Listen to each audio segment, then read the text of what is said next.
Hello everyone, welcome to O2IS academy. My name is Diksha और O2IS academy में मैं आपको current affairs and science and technology teach करती हूँ। ये वीडियो उन स्टूडेंट्स के लिए है जो कॉलेज गोइंग है और साथ साथ अपनी यूपीएससी की प्रिपरेशन भी करना चाहते हैं। और अगर तो आप स्पेशली बिल्कुल ही फ्रेशर हो अपनी कॉलेज स्टडीज़ के टाइम पर, तो ये राइट टाइम रहता है कि आप अपने कुछ जनरल स्टडीज़ के सब्जेक्ट को कवर अप करना शुरू कर दें। और अगर आपका टारगेट है 2029 का, तो ये वीडियो आपके लिए ही है। तो इस वीडियो के अंदर मैं कुछ इंपॉर्टेंट चीज़ों को डिस्कस करूंगी कि जब आप ये कॉलेज का टाइमलाइन अपना लेके चलोगे, आपकी जो जर्नी है कॉलेज की, उसके साथ साथ आप यूपीएससी के लिए अगर प्रिपेयर करना चाहते हो तो क्या स्ट्रेटेजी आपकी होनी चाहिए। तो देखिए, सबसे पहले तो सिलेबस के ऊपर हम थोड़े से हाईलाइट्स देखेंगे यहाँ पर कि आपका सिलेबस क्या डिमांड करता है, कितनी टाइमिंग उसमें से निकल के आएगी, वो लास्ट वाला फेज रहेगा। कितना टाइम आपको डिवोट करना है किसी भी सब्जेक्ट के लिए। सेकंड, यहाँ पे बुक लिस्ट रहेगी, कौन कौन सी स्टैंडर्ड बुक्स को आप फॉलो कर सकते हो, नोट्स बनाने हैं नहीं बनाने हैं, कितने बनाने हैं, वो इसके बारे में बात करेंगे। देन आते हैं ऑप्शनल सब्जेक्ट, किस बेसिस पे चूज करना है और कब चूज करना है, इन दोनों चीज़ों को यहाँ पे डिस्कस करेंगे। करंट अफेयर्स के लिए आपकी क्या अप्रोच होनी चाहिए, बिकॉज अगर 2029 का आपने टारगेट करना है तो ऑब्वियस सी बात है 2026 में आपको उसके लिए उतने नोट्स बनाने की ज़रूरत बिल्कुल भी नहीं है। तो कैसे उसको अप्रोच करना है उसके ऊपर भी फोकस करेंगे। एंड फाइनली आंसर राइटिंग को कैसे टारगेट करना है, कब शुरू करना है, वो ज़्यादा इंपॉर्टेंट है। And then comes time management. ठीक है, टाइम को कैसे बैलेंस करोगे आप अपने कॉलेज के स्टडीज़ के साथ साथ। अब इस वीडियो के एंड में अगर आपको कोई भी डाउट एंड क्वेरी आता है तो आप मुझे इंस्टाग्राम के ऊपर कनेक्ट कर सकते हो। यहाँ पर मैसेज ड्रॉप कर दीजिएगा, O2IS अकेडमी की टीम आपको कनेक्ट कर लेगी। और साथ ही अगर आप डेली करंट अफेयर्स मेरे फॉलो कर रहे हो, जो कि O2IS अकेडमी यूट्यूब हैंडल के ऊपर ही आ रहे हैं, तो आप इस टेलीग्राम चैनल को भी ज्वाइन कर लीजिएगा। डिस्क्रिप्शन में आपको लिंक मिल जाएगा। यहाँ पर आपको पीडीएफ्स ऐड कर दी जाती हैं, जो डेली बेसिस पे पीपीटी होती है वही पीडीएफ फॉर्म में आपको यहाँ पे अवेल करवा दी जाती है, ताकि आप रिवाइज कर सकें।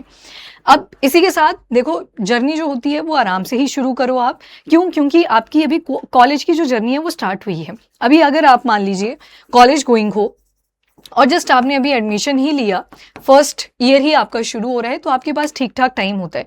ऑन एन एवरेज आप यूँ लेके चलो कि आपके पास 1.5 साल जो हैं वो एक्स्ट्रा रहेंगे इफ़ कंपेयर टू उन स्टूडेंट्स के जो वर्किंग भी होते हैं और 1 साल के अंदर अंदर ही प्रिपेयर करना चाहते हैं और अपना एग्जाम में अपीयर होना चाहते हैं। तो आपके पास 1.5 साल का तो एक प्लस पॉइंट रहता है, जिसमें आप आराम से अपने जनरल स्टडीज़ के सब्जेक्ट को कंप्लीट भी कर सकते हो। तो O2IS अकेडमी में भी मल्टीपल कोर्सेज इस टाइम पे चल रहे हैं, स्पेशली फॉर दो स्टूडेंट्स जो कॉलेज गोइंग हैं और कॉलेज के साथ साथ अपनी 1.5-2 घंटे की क्लासेस जो भी अटेंड कर सकते हैं आप, जो भी पॉसिबल हो पाएगा। जब आप टाइम मैनेजमेंट को देखोगे तो आप उसे भी ज्वाइन कर सकते हो। अभी फ्रेश बैचेस ही शुरू हुए हैं, तो if you want to enrol you can. Morning, evening and night batches सारे ही टाइप के अवेलेबल हैं। और दूसरी चीज़, ये करंट अफेयर्स का भी एक बैच है जिसमें आपको सारी चीज़ें स्ट्रक्चर्ड मैनर में मिल जाती है। ये उन स्टूडेंट्स को बोलूँगी मैं कि जो स्टूडेंट इसको प्रेफर कर सकते हैं, जो अपने सेकेंड ईयर के बिल्कुल एंड में आ चुके हैं। मतलब अभी तो पेपर हुए होंगे आपके, सेकंड ईयर किसी का खत्म हुआ होगा, किसी का तो थर्ड ईयर खत्म हो चुका है, पर जो सेकंड ईयर के एंडिंग में है बिल्कुल, वो इसको प्रेफर कर सकते हैं। क्यों करना है प्रेफर? बिकॉज आपको यहाँ पे स्ट्रक्चर्ड फॉर्म में newspaper, the Hindu, Indian express और PIB वगैरह से सारी न्यूज़ आर्टिकल्स यहाँ पे कंपाइल्ड फॉर्म में मिल जाएंगे।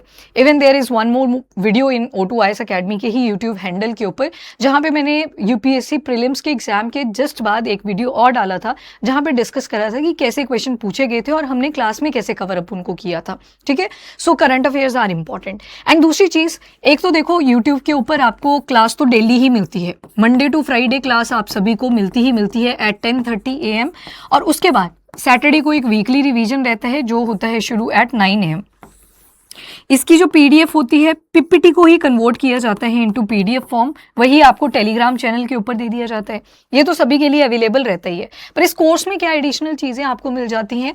नंबर 1 तो वेडनेसडे की एक स्पेशल रिवीजन क्लास, क्योंकि अभी आप में से कुछ ऐसे स्टूडेंट्स अगर हैं जो अभी थर्ड ईयर में होने जा रहे हैं और आपके पास सिर्फ गिन चुना के अगर देखें तो 1 साल ही बचा हुआ है, फिर उसके बाद आप एलिजिबल हैं, आप अपने पेपर में अपीयर कर सकते हो। तो उस केस में अगर आपसे जनवरी टू जो मई वाले करंट अफेयर्स हैं अगर स्किप भी हुए हैं, तो यहाँ पे ये एक क्लास रहती है जिसमें एक तो रिवीजन टॉपिक वाइज चलेगा, मतलब टॉपिक्स के हिसाब से ही है, जो जो सब्जेक्ट आपका होता चलेगा, आप इन नोट्स को प्रेफर कर सकते हो। इसी के साथ एक वैल्यू एडिशन इसमें रहती है। नंबर 2 चीज़ इज़ कि यहाँ पे आपको कंपाइलेशन प्रोवाइड कर दी जाएंगी। कंपाइलेशन किस चीज़ की?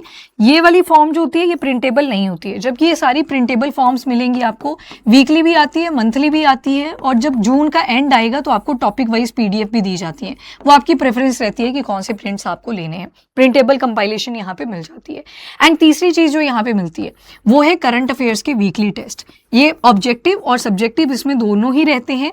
आपकी आंसर शीट प्रॉपर इवैल्यूएट होके विद इन 2 डेज आपको वापस कर दी जाती है, ताकि आपको पता तो लगे कि आंसर राइटिंग में मैं कहाँ पे लैग कर रहा हूँ या कर रही हूँ। ये उन स्टूडेंट्स के लिए था जो अपने ग्रेजुएशन के 2nd या 3rd ईयर में आ चुके हैं, क्योंकि अब तो आपको करंट अफेयर देखना ही पड़ेगा। UPSC की डिमांड रहती है कि आपको कम से कम 1.5 साल का जो करंट अफेयर है उसकी अंडरस्टैंडिंग होनी चाहिए। तो अगर आप 2nd ईयर या 3rd ईयर में हो, उसके रिस्पेक्टिव अपना टाइम जोन यहाँ पे सेलेक्ट कर सकते हैं। इस कोर्स के अंदर आपको साथ ही ध्यान रखना, एक वीकली करंट अफेयर्स का टेस्ट होता है, वो भी प्रोवाइड कर दिया जाता है। और हर मंथ एंड में एक मेंटरशिप सेशन रहता है कि अगर कोई भी डाउट्स आपको करंट अफेयर के रिगार्डिंग आ रहे हैं, वेदर आपसे नोट्स नहीं बन रहे, कोई भी इशू आ रहा है, तो वो सारी चीज़ें यहाँ पे कवर अप करी जाती हैं। ठीक है, तो ये एडवांटेज रहती है। अब सबसे पहले जो मैंने आपको शुरू के टास्क बताए कि क्या क्या चीज़ें इस वीडियो के अंदर मेन हाईलाइट करी जाएंगी, वो है नंबर 1 इज सिलेबस। पर सिलेबस को भी शुरू करने से पहले आपका जो टेबल है वो क्लीन होना चाहिए। वो जो देखते हो ना, आपकी टेबल के ऊपर लक्ष्मीकांत भी रखी है, स्पेक्ट्रम भी रखी है, बिपिन चंद्रा भी रखी है, श्री राम भी रखी है, सारी बुक्स एक साथ रखी हुई हैं, पर एक साथ तो आप नहीं पढ़ सकते ना, तो इतनी क्लटरिंग की ज़रूरत बिल्कुल भी नहीं होती। आप पढ़ाई कर रहे हो एक बुक के साथ भी, वो भी सफिशियंट है। इतना ज़्यादा क्लटरिंग करने का कोई ज़रूरत नहीं होता। ऐसा कोई यूनिवर्सल प्रिंसिपल नहीं है, रूल नहीं है कि आपको ऐसा टेबल बनाना है, दीवारें सजानी है, तभी जाके आप कुछ कर पाओगे। डेफिनेटली येस, आप एक मैप लगा सकते हो अपने पास, ताकि कोई भी कंट्री अगर न्यूज़ में आती है, आपने जस्ट उसको देख लेना है वहाँ पे मैप पे जाके। ठीक है, तो टेबल मस्ट बी क्लीन। अगर पॉलिटी पढ़ रहे हो तो एक ही बुक की ज़रूरत है। अगर क्लास लगा रहे हो, for example O2 IAS academy की ही आपने एप्लीकेशन जो है वो डाउनलोड या तो फ़ोन में कर रखी है, या लैपटॉप से आप वेब पोर्टल के थ्रू उसको चेक कर रहे हो, तो आपको लैपटॉप चाहिए होगा, और साथ में नोट्स बनाने के लिए, छोटे छोटे नोट्स बनाने के लिए अपने पास एक पेन और पेपर, दैट्स इट। और बाकी चीज़ों की टेबल के ऊपर कोई ज़रूरत नहीं है। तो टेबल मस्ट बी क्लीन। उसके बाद आपकी जो आउटपुट है, कॉन्सेंट्रेशन है, वो भी ज़्यादा बनेगी। अब आते हैं पहले फेज की तरफ, विच इज सिलेबस। सिलेबस देखो, सिलेबस से भी पहले ये जो पेपर है ये 3 स्टेजेस में रहेगा। नंबर 1 आता है, दैट इज प्रीलिम्स। ठीक है, प्रीलिम्स में आपको क्वेश्चन मिलेंगे ऑब्जेक्टिव नेचर के, मतलब MCQ बेस्ड ये पेपर रहता है। ठीक है, 4 ऑप्शन होंगी, और ऊपर जो ऑप्शंस दे रखी थी, स्टेटमेंट दे रखी थी, पेयर दे रखे थे, उसी में से वो ऑप्शन करेक्ट या इनकरेक्ट होंगी। सेकंड पेपर आपका आएगा मेंस का। मेंस जो होता है, जो प्री क्वालिफाई करेंगे वो मेंस में एंटर कर जाएंगे, और जो मेंस रहेगा ये है सब्जेक्टिव नेचर का।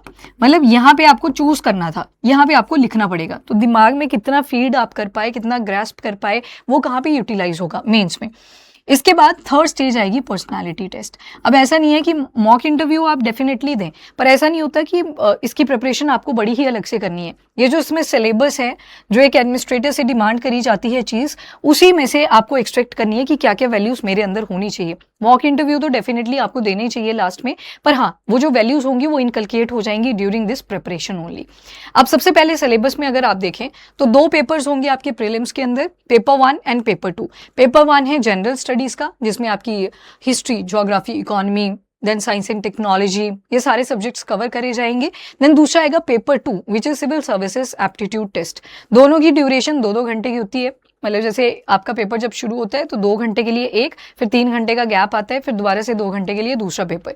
दोनों की मार्क्स अगर देखें तो 200 मार्क्स के हैं, पर नंबर ऑफ क्वेश्चन वेरी करते हैं। जैसे नंबर ऑफ क्वेश्चन पेपर 1 में आएंगे 100, ठीक है, और यहाँ पे आएंगे 80।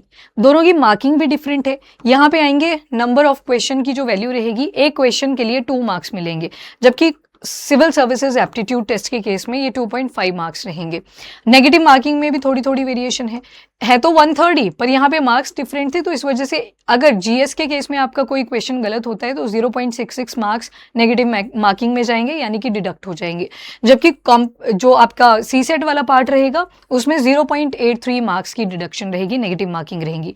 And do remember one thing, ये जो पेपर 2 है ये सिर्फ क्वालिफाइंग नेचर का है, जिसमें आपको 33 मार्क्स जो हैं वो अटेन करने ही पड़ेंगे। क्वालिफाइंग नेचर का है, मिनिमम मार्क्स आपको 33% चाहिए होंगे। अगर इसमें आप पास नहीं होते हैं तो ऊपर चाहे आप 200 में से 200 ले लो, जो कि आइडियल कंडीशन है, होती नहीं है, उसका कोई रेलिवेंस नहीं बच जाता। मतलब ये वाला पेपर तो आपको क्वालिफाई करना ही पड़ेगा, तभी आपका पेपर 1 का रेलिवेंस रहेगा। हाँ, जितने भी मार्क्स आपने यहाँ पे अटेन करे वो मैटर नहीं करता। क्यों मैटर नहीं करता? क्योंकि ये क्वालिफाइंग नेचर का ही पेपर था, आपने सिर्फ कट ऑफ को क्लियर करना था और कट ऑफ करके क्लियर करके आपने जाना था टुवर्ड मेंस। अब सेकंड पेपर आता है आपका मेंस वाला पार्ट। जिन्होंने प्रीलिम्स को क्वालिफाई करा वो एंटर कर जाएंगे मेंस के अंदर। अब इसमें पहले तो जीएस के तो आएंगे पेपर, तो जीएस के तो टोटल 4 पेपर्स हैं। जैसे जीएस पेपर 1 आएगा, इसमें आपकी हिस्ट्री आएगी, ज्योग्राफी आएगी, इंडियन सोसाइटी आ जाएगी, 250 मार्क्स का ये रहेगा, ठीक है। 10 मार्कर 20 मार्कर दोनों क्वेश्चन रहते हैं। फिर जीएस पेपर 2 का पेपर आएगा, जिसमें आप देखोगे polity and constitution, governance, social justice, international relation, ये भी कितने मार्क्स का रहेगा, तो 250 मार्क्स का। जीएस पेपर 3 इंडियन इकोनॉमी होगा, science and tech, disaster management, environment and ecology, internal security, इसमें आपको 250 मार्क्स का पेपर रहेगा। देन आता है जीएस पेपर 4 जो यूपीएससी अलग से पूछता है, ये भी 250 मार्क्स का रहेगा। Ethics and integrity and all वो इस पे रहते हैं। ये तो आगे टोटल 4 पेपर जो कि थे आपके जनरल स्टडीज के। इसके बाद एक पेपर आपका रहता है एसए का, ये है 250 मार्क्स का। 2 पेपर आएंगे लैंग्वेजेस के, और ये दोनों ही क्वालिफाइंग पेपर हैं, आपको सिर्फ क्वालिफाई करना है। जैसे इंडियन लैंग्वेज, ये पेपर ए रहेगा 300 मार्क्स का, एक आएगा इंग्लिश का अलग से जिसमें मार्क्स रहेंगे अगेन 300। तो 2 पेपर आपके आगे यहाँ पे लैंग्वेजेस के, एक पेपर आ गया एसए का, तो 4 2 6 1 7। फिर 2 पेपर कौन से बचे, तो वो है ऑप्शनल सब्जेक्ट। आपको एक ऑप्शनल सब्जेक्ट चूज करना है और उसके अंदर 2 पेपर आपके पूछे जाते हैं, पेपर 1 एंड पेपर 2। तो गिना के अगर देखें तो 9 पेपर टोटल आपके सब्जेक्टिव पेपर्स में पूछे जाएंगे, ठीक है, जो मेंस का पेपर रहेगा। और इनके कलेक्टिव मार्किंग कितनी रहेगी, तो 250 का ही ये है, 250 का ही ये है, टोटल हो गया 500 मार्क्स का। ये मेंस का सिनारियो रहता है।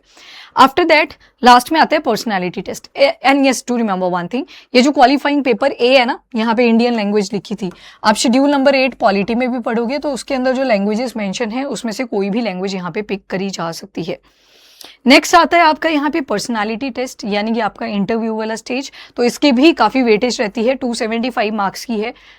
अब ये जो मेंस वाले नंबर है ना आपके, ये काउंट होंगे, ये मैटर करेंगे, इसमें आपको अच्छा स्कोर करना पड़ेगा।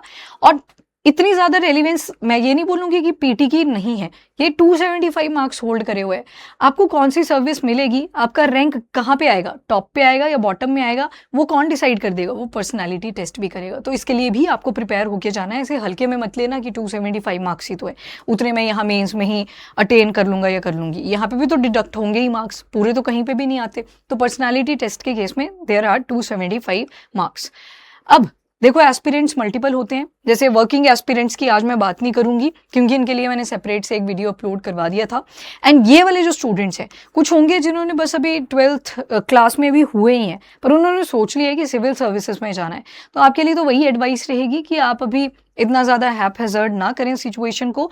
आप क्या कर सकते हो, अपने पेपर की पहले प्रिपरेशन करो, 12th को आराम से पास आउट करो। कॉलेज टाइम में आप डेफिनेटली इसी वीडियो को चाहे से दोबारा से देख लेना, या दोबारा से आपको यही वीडियो मिल जाएगी अगले साल, फिर आप अपनी प्रिपरेशन को शुरू करो।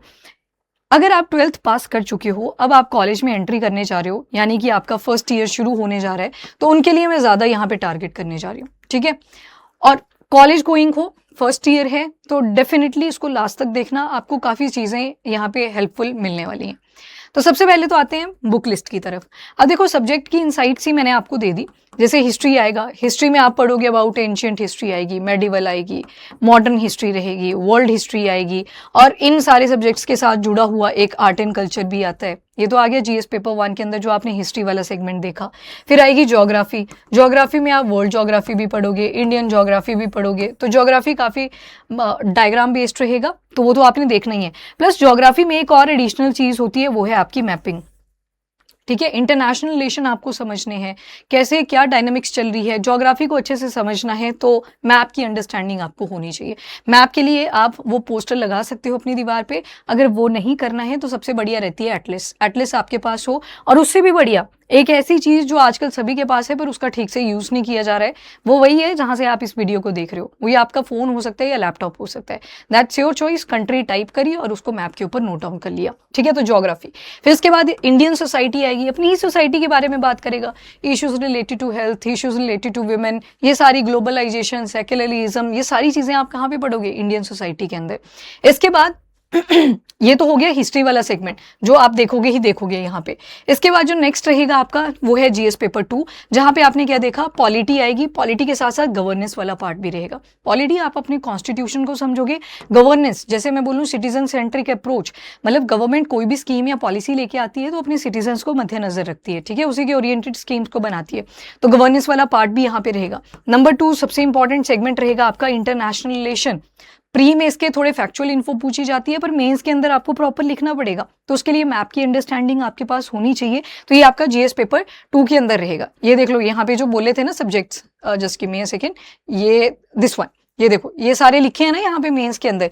प्री के अंदर तो सीधा ही लिखा है current affair, national and international news, history लिखी है, ज्योग्राफी लिखी है, पॉलिटी लिखी है, इकोनॉमी लिखी है, पर उसका कॉम्प्रिहेंसिव जो सिलेबस है वो आपको मेंस वाले पार्ट में मिल जाता है। तो ये सारा जो मैंने आपको बताया वो यहाँ पे लिखा हुआ है ऑलरेडी। इसके बाद जीएस पेपर 3 आएगा। जीएस पेपर 3 में भी काफ़ी सारी चीज़ें हैं। नंबर 1 तो आएगा इंडियन इकोनॉमी, नंबर 2 आएगा science and technology. Science and technology के लिए कोई भी स्टैंडर्ड बुक मैं आपको रेकमेंड नहीं करूंगी। क्यों नहीं करूंगी? क्योंकि ये ज़्यादा करंट ओरिएंटेड ही पूछा जाता है।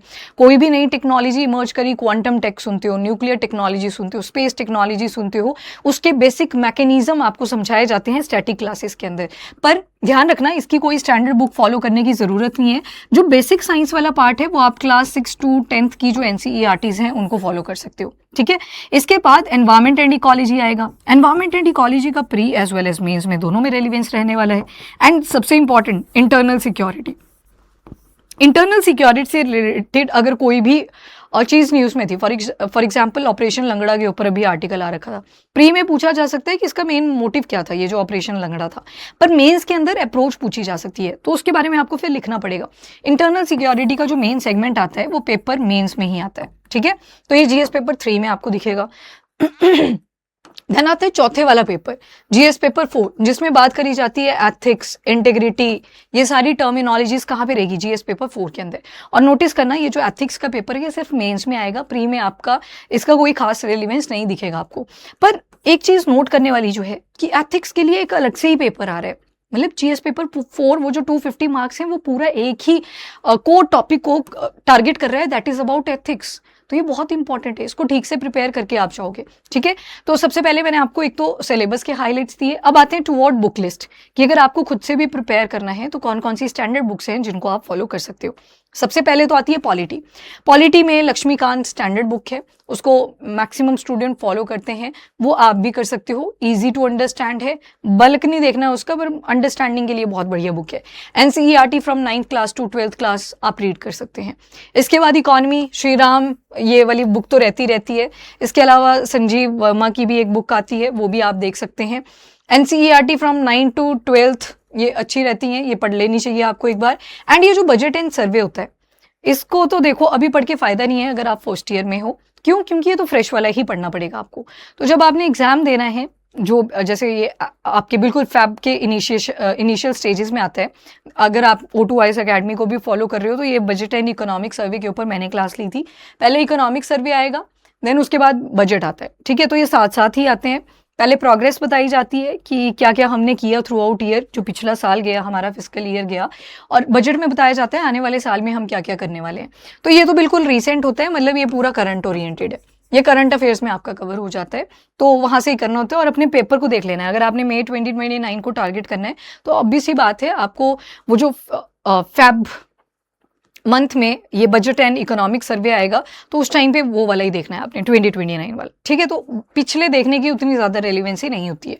कंपैरिजन में कुछ आ जाता है तो वो गवर्नमेंट खुद भी बोल देती है कि पिछले साल कितना था, इस साल कितना हो गया, तो वो कंपेयर हो जाता है यहीं पे। अब हिस्ट्री की अगर बात करें तो there is book called Spectrum. Spectrum के साथ साथ बिपिन चंद्रा। स्पेक्ट्रम देखोगे काफ़ी मोटी सी बुक है, इस तरह से आपको इसका कवर पेज मिलता है स्पेक्ट्रम का। ये लक्ष्मीकांत है यहाँ पर, तो इसको आप फॉलो कर सकते हैं, अच्छी बुक है, कनेक्टिविटी वाली है। और जो बिपिन चंद्रा ये कंपैरेटिवली छोटी बुक दिखेगी, जैसे नॉवेल नहीं पढ़ते आप वैसे ऐसी ये छोटी सी बुक है, पर मेंस में काफ़ी हेल्प कर जाती है कि कनेक्टिविटी कैसे बना के चलना है आपको।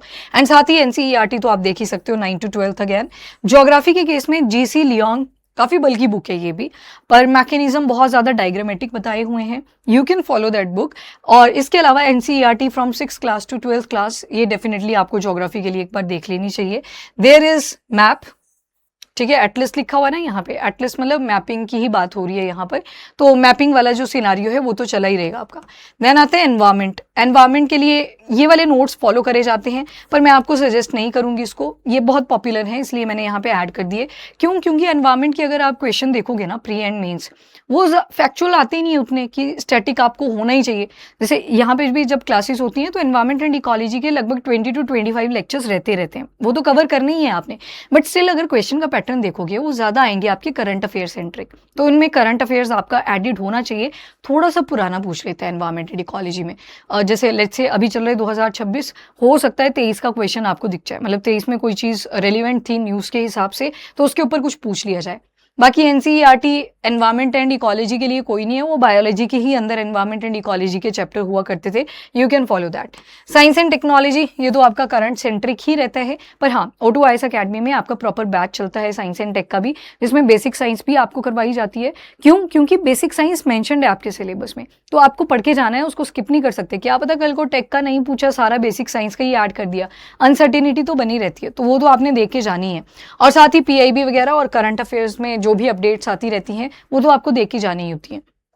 पर बेसिक साइंस आप पहले ही जो आपकी एनसीईआरटी बुक्स हैं from class 6 to 10th in case of science, जो जनरल साइंस वाला पार्ट है, इसके लिए फॉलो कर सकते हो।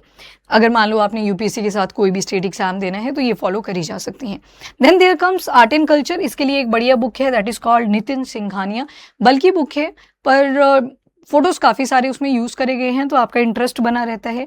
अभी सिंस आप फर्स्ट ईयर में हो तो आप इसके ऊपर बढ़िया टाइम लगा सकते हो, पर जो स्टूडेंट आ चुके हैं सेकंड ईयर, मतलब जिनका कंप्लीट हुआ, थर्ड ईयर में एंट्री लेने जा रहे हैं, अब आपके पास टाइम लिमिटेड हो जाता है, तो अगर आपके पास कोई वेल डिफाइंड कोर्स अवेलेबल है तो उसको ही फॉलो करें इतनी, क्योंकि ये बुक बल्कि हो जाती है और ऊपर से नए एडिशन जो आएंगे उसमें नंबर ऑफ पेजेस और इंक्रीज होंगे।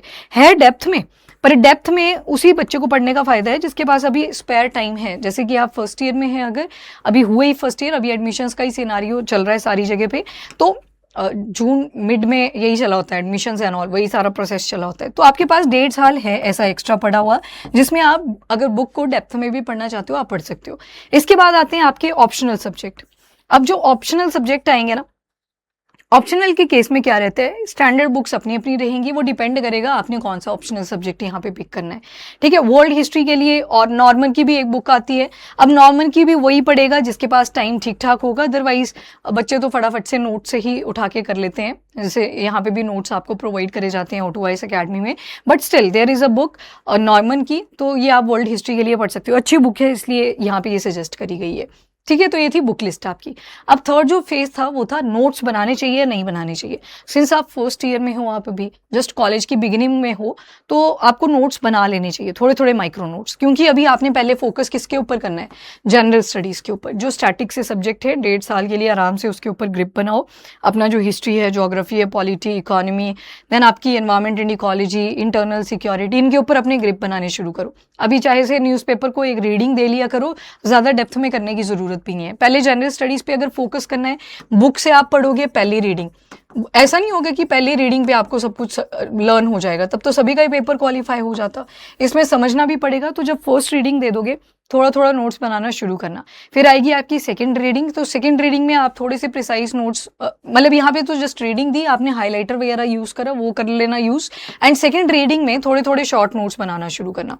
फिर उसके बाद होगा क्या, जब दूसरी रीडिंग दोगे ना तो आपको कुछ चीज़ें याद भी रहने लगी होंगी, तो थर्ड रीडिंग तक आते आते ये जो नोट्स होंगे ये और ज़्यादा प्रिसाइज हो जाएंगे, क्योंकि आपको काफ़ी सारी चीज़ें लर्न हो चुकी होंगी। ठीक है, और बाकी दूसरी जो चीज़ आती है नोट्स मेकिंग में, वो रहेगी ये कि करंट अफेयर्स की स्ट्रैटेजी क्या होनी चाहिए। तो सिंस अगर फर्स्ट ईयर में हो ना अभी, तो भी नोट्स बनाने की बिल्कुल भी ज़रूरत नहीं है, but yes the Hindu, Indian express, जो भी आपको सुटेबल न्यूज़पेपर लगे, मेरी फर्स्ट रिकमेंडेशन आपके लिए रहेगी इंडियन एक्सप्रेस, तो उसको थोड़ा थोड़ा रीड करना शुरू कर दो।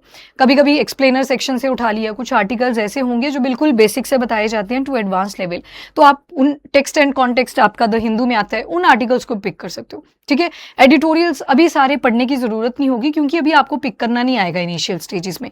पिक करना क्यों नहीं आएगा, क्योंकि अभी आपको सिलेबस पूरा लर्न नहीं होगा, शुरू में तो थोड़ा सिलेबस को ही लर्न करने में पहले टाइम लगता है, लर्न नहीं करना है उसको, घूरना है थोड़ी देर के लिए, वो बन जाएगी कनेक्टिविटी की कौन कौन से सब्जेक्ट है। मेन तो मैंने आपको सब कुछ बता ही दिया, थोड़ी सी डिटेल में उसको आप देखते चलना है। तो आपके पास सिलेबस का पीडीएफ होना चाहिए अवेलेबल, ठीक है, पीडीएफ रख लो, हार्ड कॉपी रख लो, that is completely your choice. And syllabus पता होगा ना तो फिर आपको पता लग जाएगा कि ये वाला आर्टिकल मुझे पढ़ना चाहिए न्यूज़पेपर से या नहीं पढ़ना चाहिए, वो आपको पता लगेगा। फॉर एग्जाम्पल अभी न्यूज़पेपर आप उठाओगे, वीबीजी राम जी के ऊपर बहुत ज़्यादा चला हुआ है। पहले मनरेगा जो स्कीम हुआ करती थी ना, उसी की जगह पे वीबीजी राम जी आ रखा है।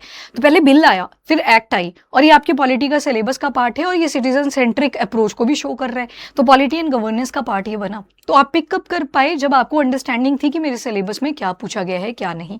तो जब तो आप फर्स्ट ईयर से सेकेंड ईयर तक होंगे, मतलब first year to second year का जो टाइम पीरियड रहेगा, ये थ्रू आउट आपका 1.5 साल का लेके चलते हैं कि mid of the second year जब रहेगा, तब तक आपको करंट अफेयर्स के स्पेसिफिक नोट्स बनाने की जरूरत नहीं है। बट जैसे ही सेकंड ईयर का जो भी सेकंड सेमेस्टर रहेगा, मतलब टोटल 4th सेमेस्टर जब चल पड़ेगा, तो उस टाइम पे थोड़ा थोड़ा करंट अफेयर्स के नोट्स बनाना शुरू कर देना, क्योंकि अब आप एलिजिबल भी होने वाले होंगे। जब तक 29 आएगा तब तक आप एलिजिबल हो जाओगे पेपर के लिए। 3rd ईयर कंप्लीट होगा, उसके बाद आप एलिजिबल हैं 21 ईयर्स की एज पे। तो उसके बाद आपके अगर पहला अटेम्प्ट देना है उस एज ग्रुप में, तो आपको नोट्स बनाने चाहिए, शॉर्ट एंड प्रिसाइज नोट्स बनाने शुरू कर देने चाहिए। एंड स्ट्रक्चर नोट्स के लिए मैंने आपको बताया भी, करंट अफेयर्स का भी एक स्पेसिफिक कोर्स आता है, और अगर जनरल स्टडीज में भी ऐसे बल्क लग रहा है तो उसके लिए प्रॉपर एक फाउंडेशनल कोर्स भी है, आप उनको ज्वाइन कर सकते हो।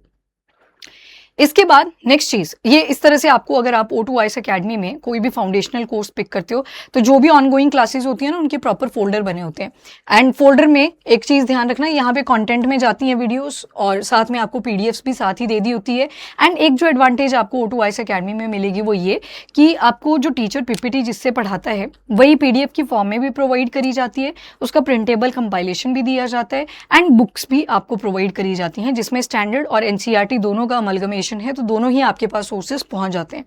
एंड दूसरी चीज जो यहाँ पे आती है वो है लाइव क्लासेस। लाइव क्लास मतलब पूरा एक शेड्यूल आता है, हर वीक में आता है, उसमें आपको टाइम बता दिया जाता है कि आज मॉर्निंग बैच में, इवनिंग बैच में और नाइट बैच में कौन कौन सी क्लासेस चल रही हैं। जो भी आपके मेंटर्स ने आपको असाइन करी होंगी, मेंटर का काम यहाँ पे रहता है आपका टाइम टेबल बना के देना, तो उन क्लासेस को आप रिस्पेक्टिव तरीके से अटेंड कर सकते हो, ठीक है। तो ये आपको एक वन स्टॉप सोल्यूशन की तरह हमारी एप्लीकेशन मिल जाएगी। If you want to enrol you can, क्योंकि मंडे से ही अभी नए बैचेस भी शुरू होंगे, तो आप उनमें एनरोलमेंट्स कर सकते हो, ठीक है। अभी कुछ बैचेस अभी शुरू हुए रिसेंट, तो सीट्स फुल हो जाती हैं, तो ट्राई कि अगर आपको प्रिपेयर करना है from the beginning of your college journey, तो आप साथ साथ प्रिपरेशन भी कर सकते हो, ठीक है। इसके बाद एक क्वेश्चन इमर्ज करता है कि क्या मुझे एमसीक्यू साथ के साथ सॉल्व करने चाहिए। तो देखो, जब यहाँ पे भी क्लासेस होती हैं ना, जैसे एक चैप्टर, 2 चैप्टर या 3 चैप्टर कंप्लीट हुए, तो उसका एक कंपाइल टेस्ट आपका कंडक्ट करवाया जाता है। अगर आप ऑनलाइन क्लासेस लेते हो तो उसके लिए प्रॉपर पोर्टल है, उसके ऊपर आपने जस्ट एमसीक्यू को पिक करना होता है, और ऑफलाइन वालों को तो ऑफलाइन ही चलता है टेस्ट, ठीक है। तो एक तो ये आपके पास ऑप्शन बनी रहती है।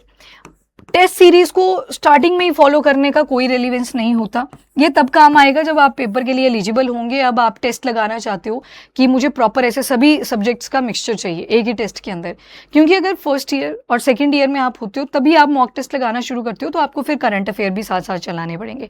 पर अगर सेकंड ईयर के बाद जाके आप लगाना शुरू करोगे, तो तब आपने करंट अफेयर्स पढ़ने भी शुरू करे होंगे, then you can attempt mock test, ठीक है। तो मॉक टेस्ट की भी आपको इस तरह से फोल्डरिंग मिल जाएगी हमारी एप्लीकेशन के ऊपर, एक बार आप चेक कर सकते हो एटलीस्ट। फिर आएगा अगला फेज कि ऑप्शनल सब्जेक्ट कब चूज करना चाहिए एंड किस बेसिस के ऊपर चूज करना चाहिए। तो मैं तो बोलूंगी कि अभी आपके पास ये 1.5 साल तो मैं स्पेयर लेके चल रही हूँ, टोटल टाइम तो आपके पास 3 इयर्स का है, पर ये जो अगला 1.5 साल होगा, इसके बाद तो आपने एलिजिबल भी होना है ना, और इसके बाद तो आपकी जो स्टडी है वो ऐसे होनी चाहिए कि यहाँ पे तो अब मैक्सिमम चीज़ें आपको लर्न होनी चाहिए। अब आपके पास ये टाइम नहीं होना चाहिए इस 1.5 साल वाले टाइम पीरियड में कि अब मेरे को ऑप्शनल सब्जेक्ट पिक करना है। जितना जल्दी चूज करोगे उतना ही बेटर रहता है। क्यों? क्योंकि आपको मैंने पहले रेलिवेंस बता दी कि जो ऑप्शनल सब्जेक्ट आएगा उसके 2 पेपर होते हैं, पेपर 1 एंड पेपर 2, और ठीक ठाक वैल्यू ये होल्ड कर रहे हैं 500 मार्क्स की। मतलब जीएस के पेपर को अगर देखें, जीएस पेपर 1 था, 2 था, इन 2 पेपर्स की टोटल वैल्यू कितनी थी? 500 मार्क्स की। पर यहाँ पे ऑप्शनल सब्जेक्ट अकेले की आप देख रहे हो कि एक जो आपने सब्जेक्ट अपने हिसाब से चूज करा है उसी के 500 नंबर है, तो it should be prepared well. यहाँ पे भी आप अच्छा स्कोर कर सकते हो, जरूरी नहीं है यहाँ पे अच्छा स्कोर करोगे, पर वैल्यू अगर देखें तो ऑप्शनल सब्जेक्ट की अकेले की ही ज्यादा है। 2 पेपर हैं इसमें, 500 मार्क्स के हैं, और ये वो सब्जेक्ट हैं जो आपने खुद से पिक करे थे कि मैं इसमें अच्छी एज बना सकती हूँ, ठीक है।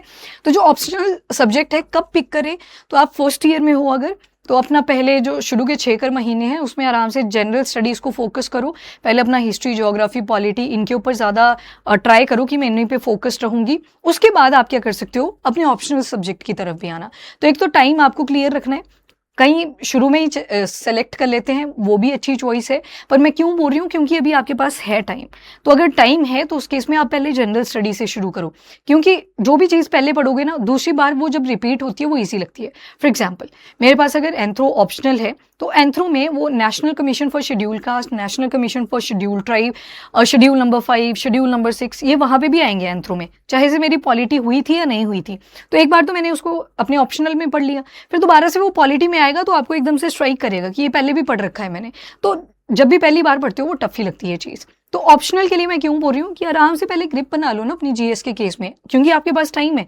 अगर नहीं होता तब तो मैं बोलती कि फर्स्ट डे ही आप ऑप्शनल यहाँ से पिक करो।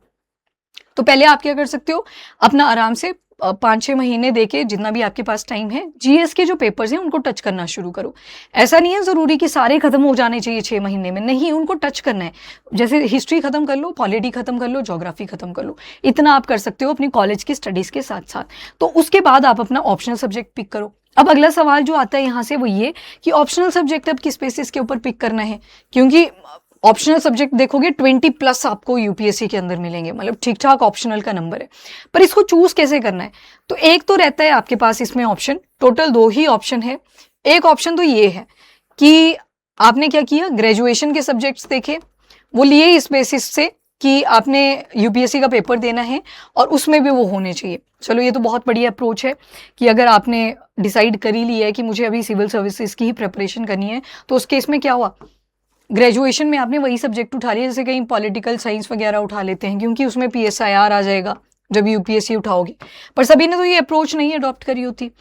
एक तो पहला यहाँ पे यही ऑप्शन बन जाता है कि ग्रेजुएशन में जो सब्जेक्ट है वैसे ही आप देखो कि आपके यूपीएससी ने ऐड करे हुए हैं नहीं करे हैं, ये इजी रहेगा। क्यों, क्योंकि काफ़ी सारी चीज़ें आप ऑलरेडी पढ़ चुके होंगे ग्रेजुएशन के दौरान ही। अब अगर ये ऑप्शन नहीं है, फॉर एग्जाम्पल कईयों ने मैथ्स लिया होता है, पर मैथ्स में सारे रामानुजम नहीं होते, सबके बस का नहीं होता, पर मैथ्स में मार्क्स भी बहुत सारे आते हैं, पर उसके लिए आपको और ज़्यादा डेप्थ में पढ़ना पड़ेगा, मास्टर आपकी होनी चाहिए उस लेवल की मैथमेटिक्स के अंदर।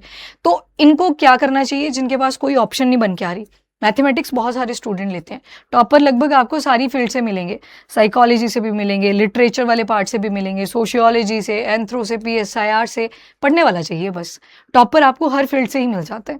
तो यहाँ पे जब आपके पास ग्रेजुएशन और जो यूपीएससी के ऑप्शनल है उसमें लिंक नहीं बैठ रहा है और आप सोचो कि मैंने स्टेट एग्जाम भी दे देना है, तो एक और चीज़ आपके दिमाग में जो आनी चाहिए वो ये कि अगर मान लो जैसे स्टेट वगैरह, ये हिमाचल वगैरह के जो स्टूडेंट्स हैं, यहाँ पे अभी भी ऑप्शनल सब्जेक्ट है, जबकि पंजाब में देखोगे, हरियाणा में देखोगे, वहाँ पे ऑप्शनल सब्जेक्ट नहीं आता। तो एक तो ये देख लेना है कि स्टेट का भी देना है ना अगर फ्यूचर में, और यूपीएससी तो दे ही रहे हो आप, तो उस केस में कॉमन सा ऑप्शनल उठाना है, ठीक है, ये तो कॉमन ही होना चाहिए। एंड नंबर 2 चीज़, अगर आपको कुछ नहीं लग रहा कि यार ये बन नहीं रही बात, ये ना मैंने अपने ग्रेजुएशन के टाइम पे पढ़े ना पहले पढ़े थे, तो उस केस में कुछ जनरल से सब्जेक्ट्स होते हैं। फॉर एग्जांपल सोशियोलॉजी होता है, देन एंथ्रोपोलॉजी होता है, एंथ्रो का कोर्स आपको O2IS अकेडमी में भी मिल जाएगा, इसी के साथ पीएसआईआर भी है, ठीक है। ये कुछ ऐसे जनरल से सब्जेक्ट्स रहते हैं, कहीं लिटरेचर भी उठाते हैं, कहीं पब एड भी उठाते हैं, पब्लिक एडमिनिस्ट्रेशन। ये ऐसे जनरल सब्जेक्ट होते हैं जिनको स्टूडेंट्स अपना जो ऑप्शनल सब्जेक्ट ऑफ चॉइस है उसे बना लेते हैं, ठीक है। तो आप इनको एक बार गो थ्रू कर सकते हैं। ग्रेजुएशन वाला अगर मैच कर रहा है यहाँ पे कमीशन के पेपर के साथ, तो एक बार उनका सिलेबस मैच करके ज़रूर देखें, क्योंकि मास्टर वाला भी उसमें ओरिएंटेड होता है, ग्रेजुएशन का नहीं होता अकेला, मास्टर्स वाला भी रहता ही रहता है। कहीं ऐसे भी सोच लेते हैं कि ग्रेजुएशन करके फिर मास्टर करके पर्टिकुलर सब्जेक्ट के अंदर पेपर देना है, बाद में पेपर देना है, तो वो चलो वो तो चॉइस टू चॉइस वेरी करेगा, पर पहले आपने हमेशा सिलेबस देखना है, फिर PYQ सॉल्व करने की ट्राई करनी है। और PYQ में मतलब सॉल्व ये नहीं बोल रही मैं कि आप लिख ही दो, उसको लिखना नहीं है, अभी सिर्फ देखना है कि हैं से डुएबल से क्वेश्चन या नहीं है, तो वहाँ से थोड़ा सा आइडिया लग जाएगा कि जो ऑप्शनल सब्जेक्ट आप पिक करने जा रहे हो क्या वो आपके लिए रेलिवेंट है या नहीं। एंड दूसरा वो जनरल अप्रोच रहती है जो तो फिर आपको पिक करना ही पड़ेगा, कोई सा भी एक आप चूज करके पिक कर सकते हो। एक थ्योरी वाला पार्ट हर पेपर के अंदर रहता है, तो उससे डरना नहीं है कि थिंकर्स को कैसे लर्न करना है कैसे नहीं करना है, तो वो तो सभी पेपर्स में आएगा, ठीक है। तो ज़्यादा लेट करने की ज़रूरत नहीं है। अगर आपके पास इतना टाइम अवेलेबल है तो आप जितना जल्दी हो सके अपनी प्रिपरेशन शुरू कर सकते हो। एंड अगेन O2IS अकेडमी में भी मल्टीपल कोर्सेज शुरू हो चुके हैं, तो if you want to enrol you can, और जो नंबर्स हैं वो आपको यहाँ पे प्रोवाइड कर दिए हैं। और साथ ही आप इंस्टाग्राम पे मुझे भी मैसेज ड्रॉप कर सकते हो इन केस आपको नीड हुई। बाद में नंबर पॉपअप करवा दूंगी लास्ट में, ठीक है। ये मैंने आपको न्यूज़पेपर का डिस्कस कर लिया था कि कैसे आपने आर्टिकल्स को पिक करना है, कोर्स का मैंने यहाँ पे बता दिया था। आगे चलते हैं। अब देखो ये वाले कंपाइलेशन है जो एनरोल्ड स्टूडेंट्स को ही दिए जाते हैं। मतलब ये जनवरी 2026 का मंथली कंपाइलेशन था, English as well as Hindi. फिर फैब में आते हैं तो ये स्टडी मटेरियल आपको सारा प्रोवाइड कर दिया जाता है, प्रॉपर जो प्रिंटेबल फॉर्म्स होती हैं। ये टेस्ट वाले फॉर्मेट्स हैं, ये इंग्लिश मीडियम है, इधर हिंदी मीडियम का आ गया, जो करंट अफेयर्स का वीकली चलता है। और ये बिल्कुल कंसिस्टेंट चलता है, मतलब मैं बताती नहीं इसमें कब होएगा टेस्ट, पर हाँ इतना पता होता है बच्चों को कि पिछले वीक का ही इस बारी टेस्ट के अंदर पूछा जाएगा, तो आपने वो प्रिपेयर करना होता है। एंड क्लासेस देखो, एक बार आपने फ्रेश आर्टिकल्स पढ़े, उसके बाद वीकली रिवीजन किया, तो ये तो प्रैक्टिस हो ही जाती है इसमें, ठीक है। और उसके बाद ये आती है आपकी शीट, और क्वेश्चन यहाँ से इमर्ज करता है कि आंसर राइटिंग कब शुरू करनी चाहिए। अभी तो सिंस फर्स्ट ईयर है तो मैं एक ही चीज़ बोलूँगी, पहले आप ग्रैस्प करना शुरू करो चीज़ों को। ग्रैस्प क्या करना है यहाँ पर, ये कि मुझे पहले चीज़ें समझ तो आनी शुरू हों, हिस्ट्री, ज्योग्राफी, पॉलिटी। आराम से टाइम लो अपना पहले रीडिंग जो है उसको कंप्लीट करने की ट्राई करो। फर्स्ट रीडिंग जब भी कंप्लीट हो जाए आप आंसर राइटिंग शुरू कर सकते हो। मैं आपको इसलिए बोल रही हूँ, रीज़न है उसके पीछे, क्योंकि आपके पास ये वाला टाइम पीरियड एक्स्ट्रा है, तो इसमें आप थोड़ा सा टाइम अपना आराम से यूटिलाइज कर सकते हो, ठीक है। आंसर राइटिंग का जो पैटर्न रहता है वही रहता है, इंट्रो है, बॉडी है एंड कंक्लूजन है। पर इसको आप इस पैटर्न में तभी लिख पाते हो जब आपने बड़ा सारा कंटेंट ग्रैस्प करा हुआ है। अगर कंटेंट ही नहीं आता होगा तो आंसर राइटिंग करनी कैसे है। आप एक छोटी सी हैबिट जो डेवलप कर सकते हो आंसर राइटिंग के लिए, वो है ब्रेनस्टॉर्मिंग। ब्रेनस्टॉर्मिंग का मेरा मतलब बस इतना सा है, जब भी आपने कोई बुक रीड करना शुरू करा तो जस्ट उसको जो भी आपके दिमाग में याद रहा उसको लिखना शुरू करो, क्योंकि जब लिखोगे तो आपकी वहाँ पे स्पीड बढ़ना भी शुरू करेगी और आपको लिखने की आदत भी पड़ेगी। ये नहीं बोलना है कि मेरे को तो बस रीडिंग ही पसंद है, लिखना पसंद नहीं है, तो वो अप्रोच रखोगे तो यहाँ पे बड़ी दिक्कत आएगी। और आपने क्या देखा, टोटल 9 पेपर्स होंगे, ठीक है, 9 पेपर्स होंगे जो इसी शीट के ऊपर आपको लिखने हैं। तो आप स्पीड को इंक्रीज करने की प्रोसेस पहले शुरू कर सकते हो जब से आपने प्रिपेयर करना शुरू करा। पर हाँ, ये जो स्ट्रक्चर्ड फॉर्मेट रहता है आपके आंसर राइटिंग का, इसको पहले फॉलो करने की जरूरत नहीं है। देन अब आते हैं सबसे इंपॉर्टेंट फेज की तरफ, which is about time management, कि कॉलेज भी जाना है, टाइम भी मैनेज करना है।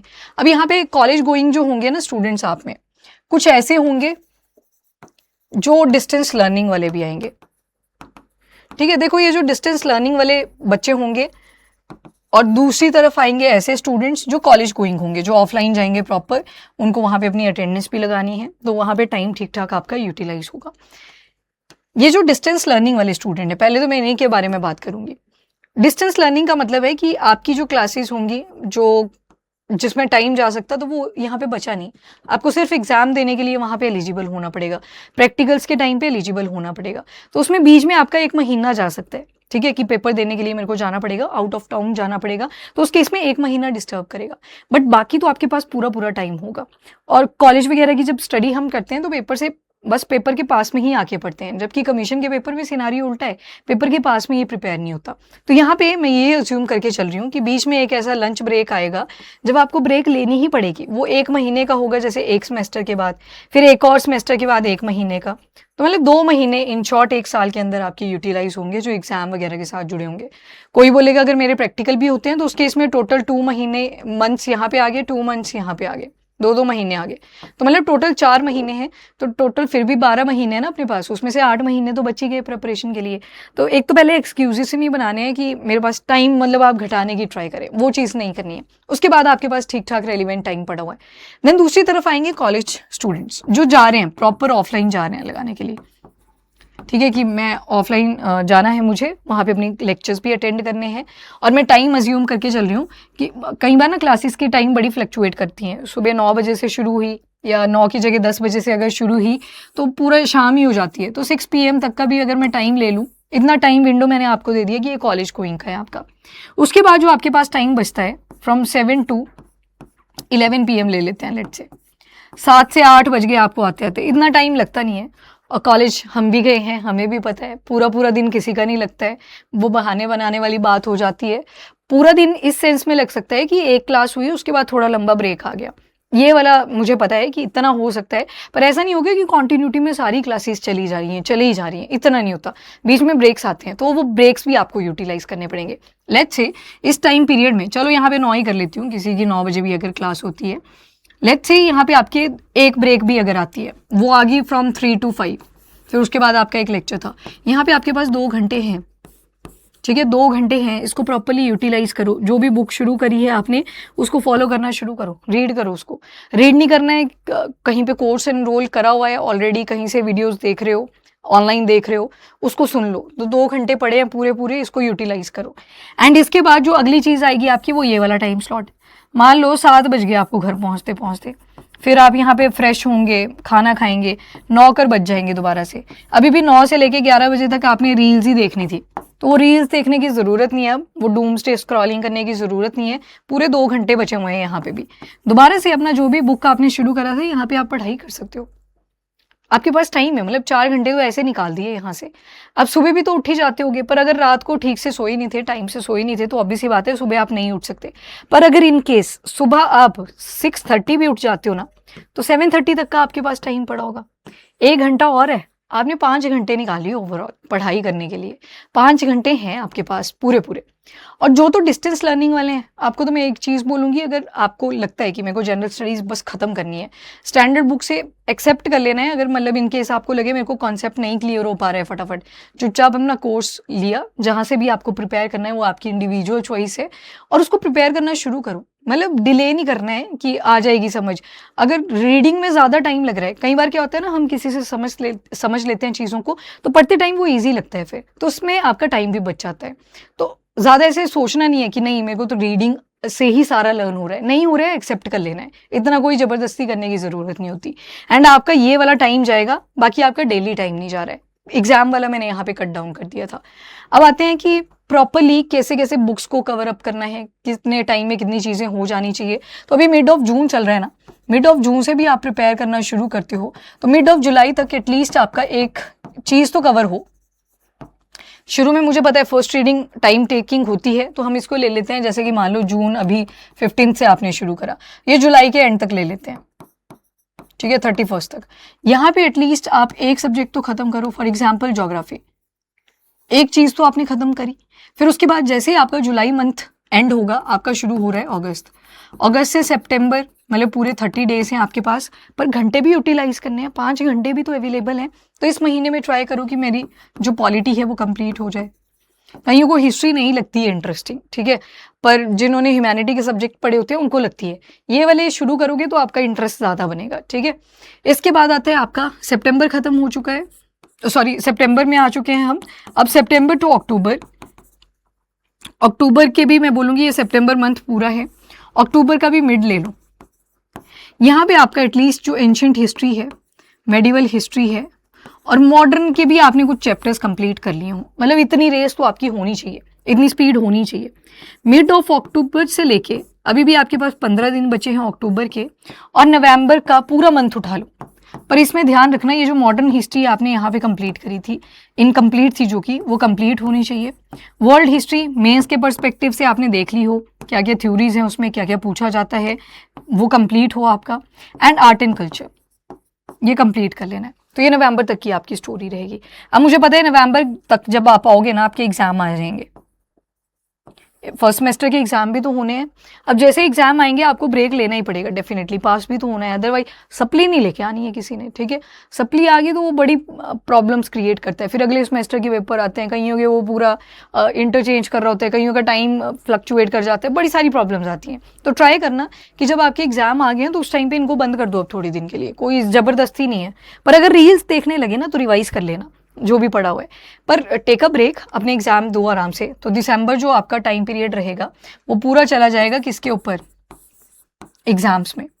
फिर आपको जनवरी में दोबारा से ये सारा सिनारी होता है, थोड़े दिन के लिए छुट्टी पड़ती है, हॉलीडेज होती हैं। अब इन हॉलीडेज को यूटिलाइज करना है, घूमने मत चले जाना, कि अपर एरिया में जाके मुझे बर्फ़ देखनी है, वैसे वाला सिनारियो नहीं होना चाहिए। अब जहाँ तक आप पीछे पहुँचे थे, आपका लगभग जीएस पेपर 1 कंप्लीट है, जीएस 2 आपने शुरू कर दिया था पॉलिटी वाला सेगमेंट। अब अपना फोकस करिए कि जनवरी में जब आप फिर से बैठो, आपके एग्ज़ाम ख़त्म हो चुके हैं, चलो लोहड़ी भी सेलिब्रेट कर लेना, क्योंकि आप फर्स्ट ईयर में हो, अभी फर्स्ट सेम आपका ख़त्म हुआ है। लोहड़ी के बाद आपने क्या किया, मिड ऑफ जैन से दोबारा से चीज़ों को पिक करा और फेब एंड तक बोल रही हूँ मैं, यहाँ पे आपका एटलीस्ट इंटरनेशनल रिलेशन पूरा कंप्लीट हो जाए और गवर्नेंस वाला सेगमेंट कंप्लीट हो जाए। क्योंकि ये जो इंटरनेशनल रिलेशन है ना, आपको सिर्फ हिस्टोरिकल कॉन्टेक्स्ट से ही बुक से पढ़ना होता है, ठीक है, आईआर के केस में। तो अगर हिस्टोरिकल कॉन्टेक्स्ट से पढ़ोगे ना, बाकी तो अपडेट्स करंट अफेयर में ही होंगी, तो अभी तो आपने पेपर नहीं देना है, तो थोड़ा सा आप ब्रेक ले सकते हो फिर इसमें। तो आप हिस्टोरिकल कॉन्टेक्स्ट से इसको पढ़ना शुरू करो। पवनीत सर की अच्छी बुक है इंटरनेशनल रिलेशन की, मतलब कनेक्टिविटी अच्छी बनी हुई है उसमें, तो आप उस बुक को भी फॉलो कर सकते हो यहाँ पे। आफ्टर दैट जब फेब खत्म हुआ, आपका शुरू होगा मार्च मंथ। मार्च से लेके मार्च एंड या मिड ऑफ द अप्रैल जो टाइम पीरियड आपका रहेगा, जो मिड ऑफ द अप्रैल रहेगा या फिर एंड ऑफ द अप्रैल रहेगा, मतलब 2 महीने ले लो चाहे से आराम से, अपना इंडियन इकोनॉमी को कवर करो।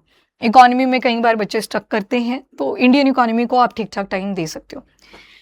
अप्रैल के बाद अब आएगा मई मंथ। अब मई मंथ में आपका दोबारा से सेकेंड सेमेस्टर के पेपर्स आएंगे, ठीक है। सेकंड सेम के जब पेपर आएंगे तो फिर से 1 महीना जाएगा आराम से, तो जून तक का तो आपका ब्रेक हो गया ये फ्रॉम दिस प्रिपरेशन, क्योंकि अभी आपको पेपर के लिए पढ़ना है। तो जब जून मंथ में दोबारा से आप वापस आओगे, आपका जीएस पेपर 2 लगभग खत्म हो चुका है, जीएस पेपर 3 आपने यहाँ पे शुरू कर दिया था। अब थोड़ा सा आपने अप्रोच करना है toward environment and ecology, then उसके बाद इंटरनल सिक्योरिटी। टाइम ले लो आराम से, 2 महीने ले लो दोनों को, कि आराम से कंप्लीट करना है। और साथ ही बेसिक साइंस वाला पार्ट कंप्लीट कर लेना, क्योंकि टेक तो आपको समझ नहीं आएगा पहले, क्योंकि उसकी कोई प्रॉपर बुक नहीं है कि आपको इससे सारा ही टेक समझ आ जाएगा। एंड टेक्नोलॉजी आपकी अपडेट होती रहती है, तो इस पर ज़्यादा टाइम लगाने की ज़रूरत नहीं है। पहले बेसिक साइंस, वो जो क्लास 6 to 10th वाली एनसीईआरटीज़ थी, यू कैन रीड देम, ठीक है, तो उतना आप फॉलो कर सकते हो। इसके बाद अभी आप जून, जुलाई, अगस्त, मान लो अगस्त तक यहाँ पे टाइम चला गया आपका पूरा ये वाला सारा कवर करते हुए, पर आपके जो जनरल स्टडीज के पेपर हैं वो ऑलमोस्ट कंप्लीट हो चुके हैं। अब साथ ही ध्यान रखना, अभी मुझे पता है मैंने ऑप्शनल नहीं बताया, मैं बता रही हूँ उसको भी, पहले ध्यान से सुनना। अभी आपका एक पेपर बचा, 1 is जीएस पेपर 4।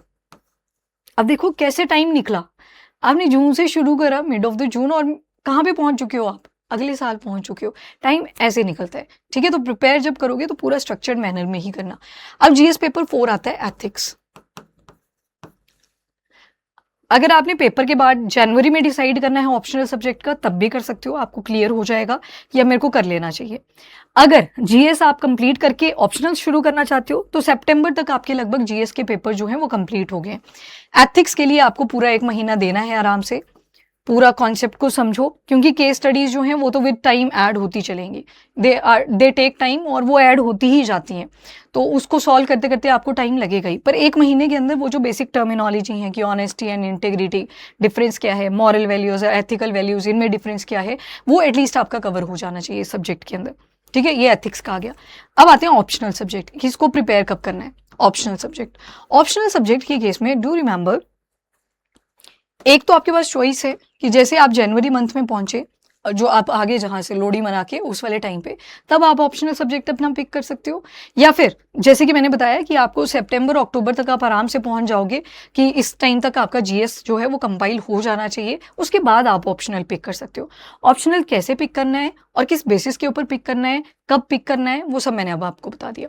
तो ऑप्शनल के पास आपके पास चॉइस रहेगी ऑप्शनल सब्जेक्ट के लिए, या तो जनवरी मंथ में अगर कर लोगे तो बीच में फिर जीएस को आप कम टाइम दे पाओगे, या तो फिर अगर अक्टूबर मंथ में दोगे जो अगले साल का पहुंचा होगा आपका, मतलब अभी 26 चला है, 27 वाले की बात कर रही हूँ, तो इस केस में आप क्या कर सकते हो, फिर आराम से अपने 4-5 महीने लेके ऑप्शनल सब्जेक्ट को कंप्लीट कर सकते हो। और फिर उस टाइम पर बस ये आपको बेनिफिट हो जाएगा कि आपका जीएस प्रिपेयर्ड होगा, तो आपको जीएस की उतनी टेंशन नहीं है। अब सिर्फ आपको ज़्यादा फोकस ऑप्शनल पे करना है एंड साथ साथ रिविजन करना है। तो this is completely your choice, यहाँ पे भी चूज कर सकते हैं, यहाँ पे भी चूज कर सकते हैं। एंड जो टाइम है वो टाइम टेकिंग प्रोसेस होता है, 5 महीने आप लेके चलो कि लग जाते हैं। कई ऑप्शनल सब्जेक्ट तो और भी ज़्यादा डिमांड करते हैं, तो do prepare them on time. ठीक है, कहाँ से पढ़ना है, कैसे पढ़ना है, वो डिसाइड करके अपना थोड़ा एक्सप्लोर करो चीज़ों को ऑप्शनल के लिए, और फिर प्रिपरेशन शुरू करो। But this would be ideal time for दो स्टूडेंट जो कि प्रिपेयर कर रहे हैं फॉर 2029, मतलब अपने ग्रेजुएशन के बाद अपने पेपर अगर अटेम्प्ट करना है तो। ठीक है, बाकी अगर कोई भी क्वेरी है इन केस, आप इंस्टाग्राम के ऊपर मुझे मैसेज ड्रॉप कर सकते हो। ये रहे आपके पास कॉन्टैक्ट नंबर्स, यहाँ पे आप कॉल कर सकते हैं। एंड कोई भी क्वेरी होगी इन केस तो डू रिमेंबर, यहाँ पे आप मैसेजेस को ड्रॉप कर सकते हो। So thank you everyone, have a nice day and all the very best.